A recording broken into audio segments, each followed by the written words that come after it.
Watching this clip, I couldn't help but think how ironic that Whoopi Goldberg and Joy Behar and the rest of the ladies on The View spend their time calling Republicans the conspiracy theorists. But they have been wrong about everything they have said over the last couple of years. They're prepared. And you know why they're prepared? Because they're trying to play gotcha. Yep. So she played gotcha with them. She checkmated them. She came in there with that. But that lady, that new press secretary, she's That video. In today's chaotic media landscape, a story like this isn't just news. It's a full-blown cultural moment. When Karoline Leavitt, a rising conservative powerhouse, decided she had enough of The View's casual smear campaigns, she didn't whimper on social media or beg for airtime. She went nuclear, a $500 million defamation lawsuit squarely aimed at the queens of daytime outrage. And watching from the sidelines, grinning like a kid in a candy store, was Joe Rogan, the balding oracle of common sense, microphone in hand, ready to dismantle the hypocrisy with surgical precision. Karoline Leavitt isn't just another political commentator. She's a force, young, unfiltered, and dangerous in the way that terrifies legacy media. Her lawsuit didn't just allege character assassination. It declared war on the very tactics that shows like The View have used for years to silence dissent. The moment the papers were filed, it was as if someone had dropped a lit match into a fireworks factory. Joy Behar, Whoopi Goldberg, Sunny Hostin, names synonymous with smug dismissal and hollow moralizing, found themselves on the defensive for once. And Joe Rogan, he didn't miss a beat. From his podcast Fortress, Rogan wasted no time. His analysis was brutally honest.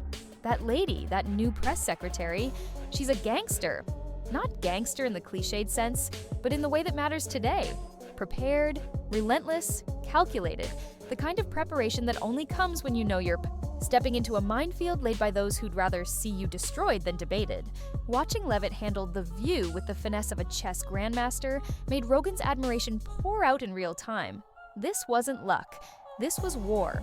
The View had spent years masquerading as a forum for progressive thought. But somewhere, along the line, it morphed into a gladiatorial arena for ideological purity tests. Agree or be devoured. They didn't just challenge Leavitt, they labeled her dangerous, unfit, an agent of chaos simply for aligning with the wrong side. It was a strategy older than television itself. Demonize what you can't defeat. But Leavitt flipped the script. She didn't storm off set. She didn't pen an angry op-ed. She lawyered up. Joe Rogan saw the beauty in it instantly. In a world where cancel culture has weaponized outrage for ratings, where being offended is currency, Leavitt chose a different path. She chose accountability, legal, public, and devastating.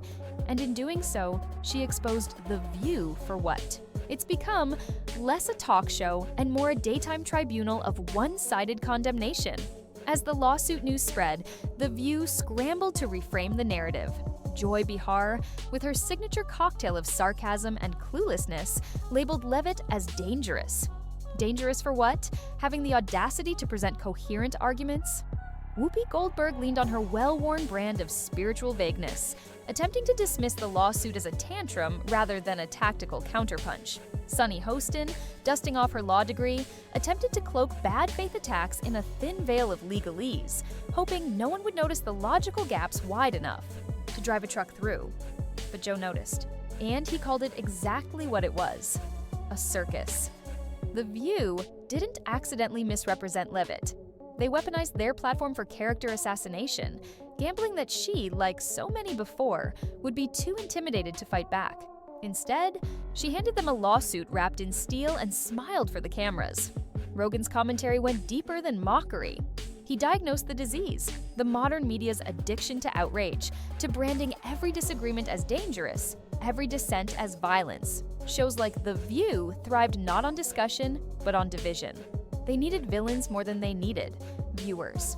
And when those villains refused to play along, the whole facade crumbled. Watching Leavitt take a blowtorch to their narrative was, for Rogan and many others, a moment of sweet, chaotic justice. It wasn't just about one woman standing up for herself. It was about challenging the entire rigged system that rewards manufactured outrage and punishes independent thought. As Rogan pointed out, The View often portrays itself as the voice of enlightened progressivism. Yet their tactics, smear, mock, isolate, betray a fundamental insecurity. They don't want debate. They want domination. And in Karoline Leavitt, they found a target who refused to roll over. The lawsuit, regardless of its final outcome, sends a chilling message to the outrage industrial complex. Your words have consequences.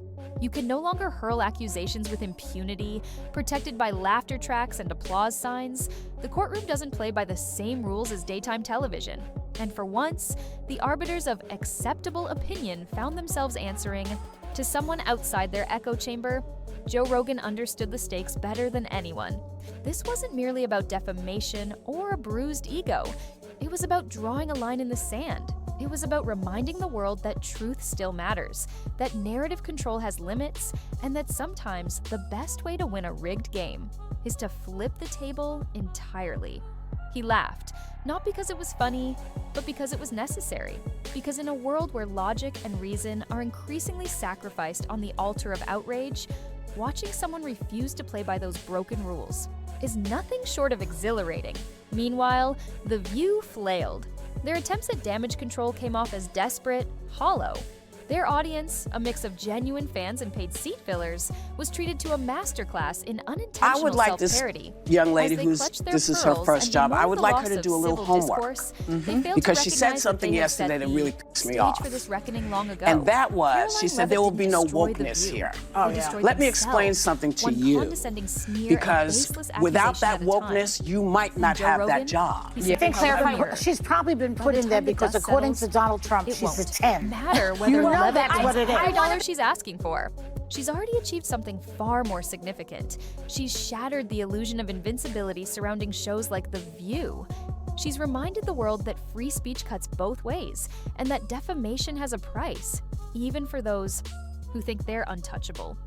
In the end, Joe Rogan's laughter isn't cruelty, it's catharsis. It's the sound of a long overdue cultural correction echoing across microphones, headlines, and viral clips.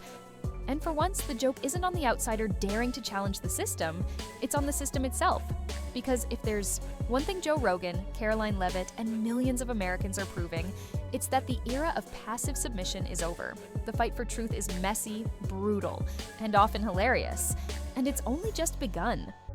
If you loved this breakdown and want more unfiltered takes on today's cultural battles, make sure to smash that like button, subscribe, and hit the bell, because this ride is just getting started. Stay tuned for the stories the mainstream won't dare to touch.